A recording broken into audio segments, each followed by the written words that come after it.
Roswell, New Mexico, a typical small town on the edge of a western desert. That is until July 2nd, 1947.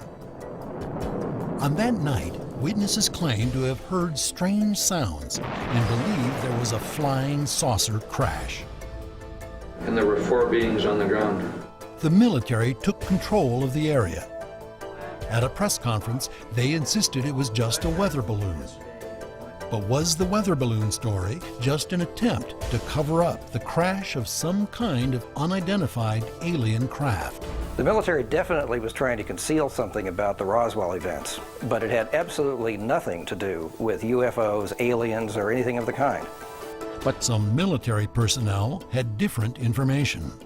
The chest was small, sort of, and the skin looked sort of grayish color. And then the head was large for proportion of the body. Not real big now, but large. And the eyes were both slanted, sort of. Was this a victim of the crash at Roswell, or just an elaborate hoax? What really happened at Roswell? We'll try to find out in just a moment. One of the most intriguing and one of the most enduring stories of unexplained encounters is the one universally referred to as the Roswell incident. Did a flying saucer, some kind of unearthly spacecraft, crash near Roswell, New Mexico in the summer of 1947? For over 60 years, investigators have been unable to even come close to agreement on what really took place there. Has the U.S. government recovered it and kept it hidden all these years? And what of the occupants, if any? What happened to them? Does the American government really know what fell from the sky that night? And if they do, will they admit it? And why, after more than 60 years, do UFO researchers still insist it's crucial that we learn the truth? Well, Roswell, of course, is the mecca of all ufology. The fact that even many of the serious ufologists tell me they don't believe anything happened at Roswell leads me to think that the evidence is not as good as some of the other believers say it is. What they have here are eyewitness accounts, which are notoriously unreliable, and we can track how they've changed over the decades.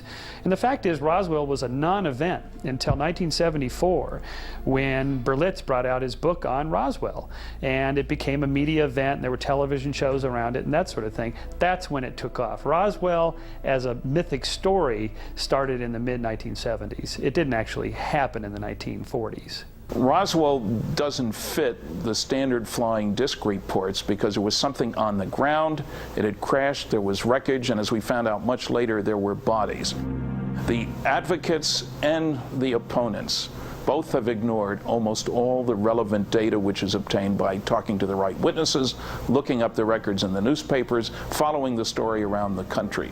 It was a major event in man's history. Kevin Randall has devoted years of his life in an attempt to discover the truth and has written several exhaustive studies on the events at Roswell. As any enduring mystery should, it all began on a dark and stormy night in the summer of 1947. The story that's been told is that Mac Brazel was alone at the ranch in early July 1947 during a thunderstorm, heard a clap of thunder that sounded much louder, different than the normal claps of thunder. Didn't think too much of it that night. The next day he was out on the range looking to see which fields had gotten the rain the night before because he was going to move the livestock, and as he explored the fields he came to an area that was filled with metallic debris. Captain Randall and many others have said that the pieces of debris that Mac Brazel discovered were like nothing else on Earth. Mac Brazel then decided to bring the matter to the attention of the authorities, so he left the ranch and drove the few miles into the nearest town, Roswell, New Mexico. The sheriff of Roswell at the time was George Wilcox. His granddaughter, Barbara Duggar, recalls the story. In the 40s, there was a spacecraft, a flying saucer is what Big Mom called it, crashed outside of Roswell. My grandmother stated that my grandfather went out there to the site. And when he got out there, there was a big burned area. when they first approached the area. And then they saw debris. He saw debris. I don't know if he was alone. She was not with him. He went by himself. I asked her, I said, you know, out of jokingness, did he see any little space beings? You know? And she said, yes, there was 4 of them. The sheriff, according to reports, immediately got in touch with the nearby Army Air Base about the field of strange debris. And it was only a short time before officers were on the scene, eager to see what the sheriff was talking about.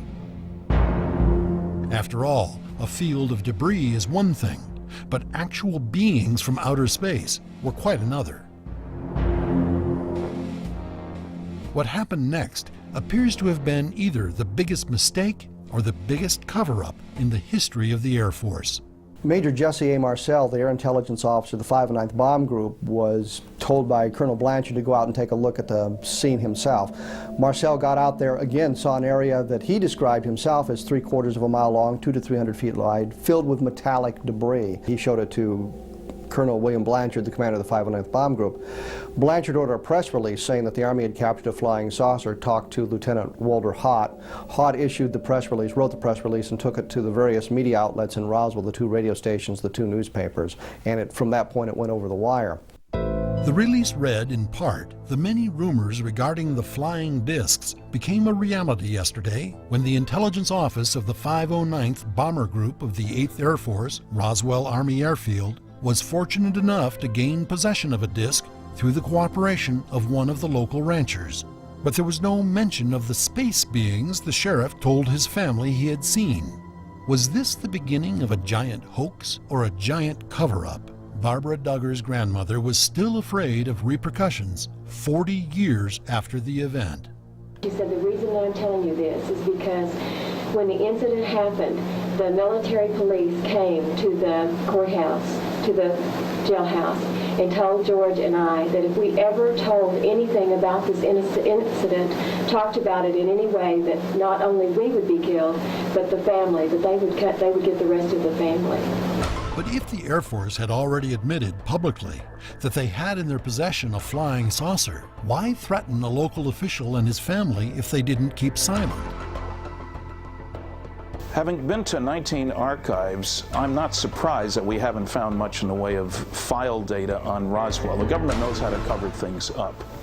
The Eisenhower Library still has 100,000 pages of classified material, all of it older than 1960. You don't get to see top secret code word documents when you go to archives. Very little has been released. If we're lucky, sometime in this century, we'll find out more. Things soon began to take a different turn. What started out as a simple act of civic responsibility by a local rancher had suddenly become a major military activity. Mark Brazel never said he had seen a downed aircraft. Could it be that the Army discovered something he hadn't seen? And what of witnesses to the whole affair that are still living? What do they have to say today? As headquarters for the 509th Bomber Group, the only bomber group in the world capable of delivering atomic weapons, Roswell, New Mexico's citizens were no strangers to terms like secrecy and classified.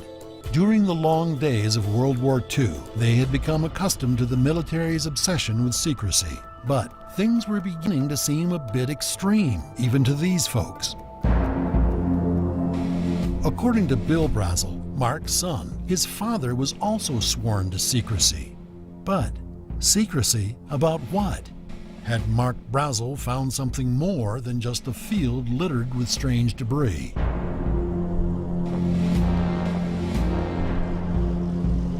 This is basically the point where the Roswell incident becomes a whole series of different mysteries, and they kind of crisscross one another. Because if Colonel Blanchard admitted they had a more or less intact flying saucer, then clearly somewhere they had more than just the small bits of metallic debris reported by Mac Brazel. According to many who were in Roswell at the time, the result of all the activity was a flood of attention focused on this small New Mexico town. But what happened next only added to the confusion.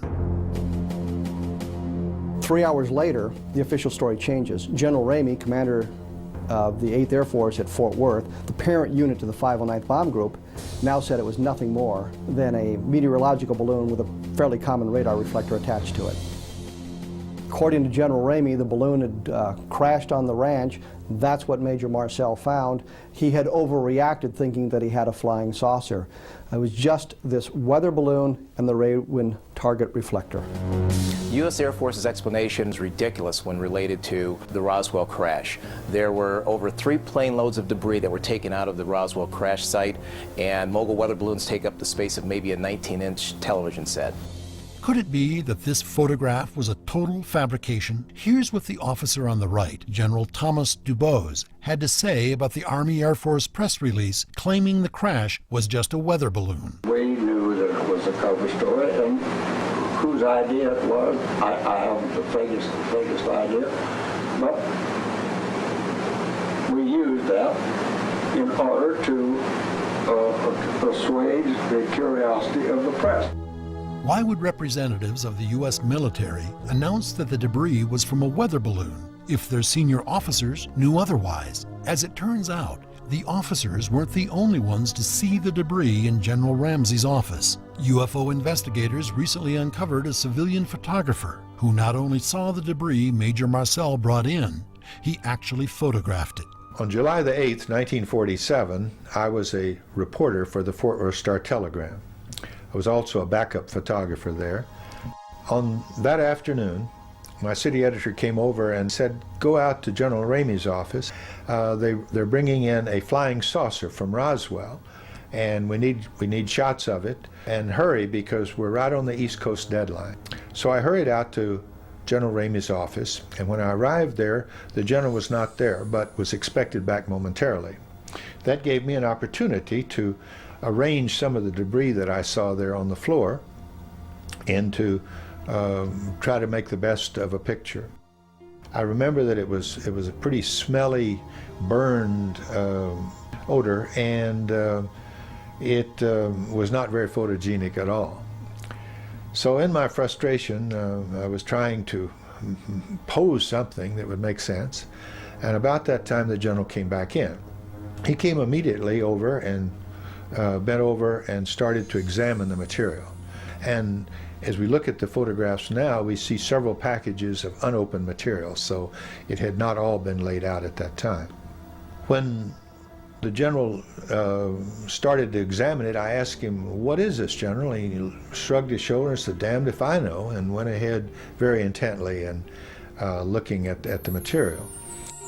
While I was taking his picture, he had a piece of paper in his hand that he kept shuffling about, and in the different pictures he was moving this paper around his hand. And finally, in the last picture, he was actually reading the message that he had in his hand.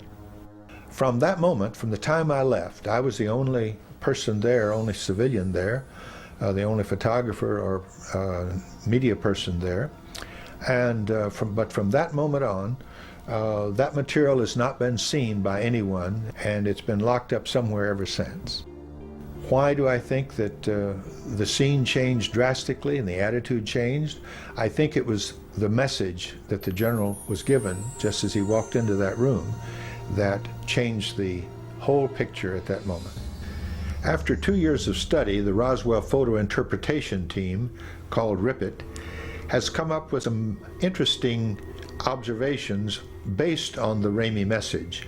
First of all, it mentions victims of the wreck forwarded to Fort Worth. Secondly, it talks about the recovery of the Roswell disk.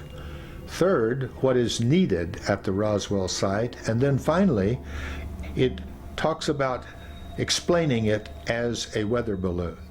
Maybe Mac Brazel did find a balloon, but the problem with this is it never explains all the other testimony. It does not explain all the debris.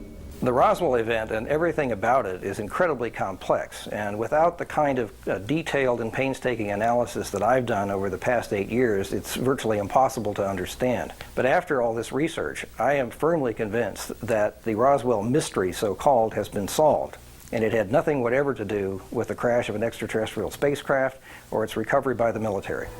In July of 1997, people from all over the world beat a path to Roswell, New Mexico. The town's population virtually doubled overnight to help celebrate the 50th anniversary of what many believe to be the Roswell crash. Coincidentally, perhaps, July 1997 was also the time the United States Air Force chose to issue something called the Roswell Report, case closed. The Air Force may consider the case closed, but to many UFO investigators, the report simply added fuel to the fire of controversy. The press was ready when the Roswell story broke. Wow, we have something. Air Force issued instructions to cover it up. General Ramey said it was just a radar reflector from a weather balloon. So in less than a day, the story fizzled entirely until I got involved 30 years later. When finally those stories came out, it was clear that the Air Force explanation did not address bodies, didn't say anything about them. So they came up with crash test dummies, which were indeed dropped in New Mexico. But 6 years later, and all the dummies were 6 feet tall and 175 pounds to simulate pilots. All the alien reports were of beings shorter than 4.5 feet. They must think we're all dummies. Another book, The Day After Roswell, was also published in 1997. Its author, Colonel Philip Corso, takes a completely different view. Corso worked in the Pentagon for Army intelligence for a number of years and was National Security Advisor during the Eisenhower administration. He is the most credible witness to come forward. There's something up there flying around that's beyond our technical capability. We have nothing that can go 3,000 or 4,000 miles an hour and break the lock that quick on a radar. Jesse Marcel Jr., son of the intelligence officer who first examined the debris field, has come forth with an amazing story having to do with that debris that he remembers from his childhood. Major Marcel brought some of the material home so they could show it to his wife and his son. Then later on he took all of that material back to the Roswell Army Airfield. He picked it up off the mountainside. The thing that set this apart from anything that I had ever seen before or since was the marking zone parts of the wreckage. In the I-beam structural members, there was like a writing of sorts. I remember at the time thinking this was like hieroglyphic, but it wasn't really hieroglyphic, but it was more of geometrical forms and symbols. These markings drew attention of a number of Roswell investigators, and an effort was launched with mixed results. One Native American source translated the glyphs to say, "Female warriors are ready and prepared." Another attempt at translation from a Mediterranean source claimed the characters were a form of ancient Greek. The English translation, according to this source, was freedom. A word fragment is hardly enough to base any conclusions on, but the questions raised just by the idea that they are words boggles the mind. And why or how would an alien culture use the ancient Greek letters in the construction of their craft? Could this mean that there is literally a universal language? Roswell was a focal point in man's history because southeastern New Mexico was where we were testing atomic bombs. We tested one here, the first one, where we were firing German V-2 rockets, where we had our best radar. Any visiting alien would recognize that here was the technology that would take Earthlings into outer space. It was certainly worth looking at. They had an accident. Still, the weather balloon explanation was very nearly the end of what we now know today as the Roswell incident. But there were about to be even more startling discoveries. One of the things that keeps the Roswell story alive, even today, is the story told by this man, Grady Barnett, a civil engineer living in Roswell at the time. Grady Barnett told his friend, Vern Maltus, what he saw that July afternoon. Mr. Barnett told me that when he was coming back on one of his field trips, he'd run onto a flying saucer that had burst open, and there were 4 beings on the ground. 4 alien beings as well as an almost intact spacecraft. The number of beings coincides exactly with what Sheriff George Wilcox said he found. Civil engineer Grady Barnett claimed to have seen a crashed flying saucer and the dead occupants of that craft. Could this be the same craft the Army Air Force later claimed to have in its possession? But if Grady Barnett's flying saucer was almost entirely intact, What could account for the massive amount of debris discovered by Mac Brazel? And there was something else. Barnett said all the beings he saw were dead. Sheriff Wilcox told a slightly different story. And Granddaddy said their heads were large, and the little suit that they had on was just, you couldn't, it was just like silk or something. And I asked her, I said, were the little men alive? Were they dead? And she said, I think one of them was alive. All we know is that they're not us. And that's a very significant thing. If they didn't originate here, they originated someplace else. And that's something that's very important for us to know, that we're not alone in the neighborhood. Some theorists have suggested that there were 2 flying saucers rather than just one, each carrying a crew of 4. Some UFO researchers believe that this is the only explanation. By all accounts, the debris was all very small. If these were pieces of a craft of some kind, it must have been totally obliterated. Based on first-hand accounts of other people who were involved, it's clear that the solution to the mystery was going to be found miles away from the Brazel Ranch, much closer to Roswell. Since the vessel was made of such super strong material, whatever destroyed it must have been a tremendous force. And what about the material found at the Mac Brazel Ranch? Some who claim to have handled the debris say it was clearly something they had never seen before. The material discovered at the debris field defied all attempts of the people to explain what it was. The foil could not be cut, the wood-like material couldn't be whittled, it couldn't be burned. So clearly we have material that is not like anything that was available in our society in 1947. Is it possible that the pieces of debris found on the ranch were really quite natural? For example, could they have come from a meteorite? Well, a meteor would enter the Earth's atmosphere at, of course, very high speed, and once it meets the resistance of the Earth's atmosphere, it begins to burn up and lose, of course, its size. And what's more, a meteor that landed with an audible impact would have left a gigantic impact crater, such as the one in Arizona. Whatever struck the ground in New Mexico left no crater. Did create a gouge in the terrain, but that's more suggestive of some kind of a controlled crash than something falling out of the sky. But something apparently did fall out of the sky that night. A meteor seems like an unlikely explanation, and UFO investigators are unwilling to accept the weather balloon scenario. There are over 400 people who've come forward and made statements about their involvement in the alien crash at Roswell. We're told that hundreds of people were connected, either eyewitnesses indirectly or directly, to the Roswell event. Doesn't this make it true? No, it doesn't, actually. And first of all, the numbers grow over the decades. More and more people are telling others that they were there when, in fact, if you look into it, they weren't there at all. But the fact is, it doesn't matter how many people say they were there. You have to have more than just eyewitness accounts. You have to have some sort of corroborative evidence, some physical evidence. And until we see that, I'm just going to remain a skeptic.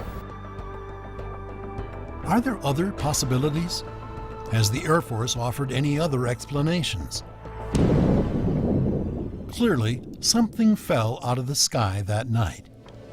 And in spite of repeated attempts by the government to brush the whole thing aside, UFO investigators are still not buying the weather balloon story. Could it be that all the witnesses are wrong? That the photographs aren't real? That the only one telling the truth in the whole Roswell incident is the government? What do you think?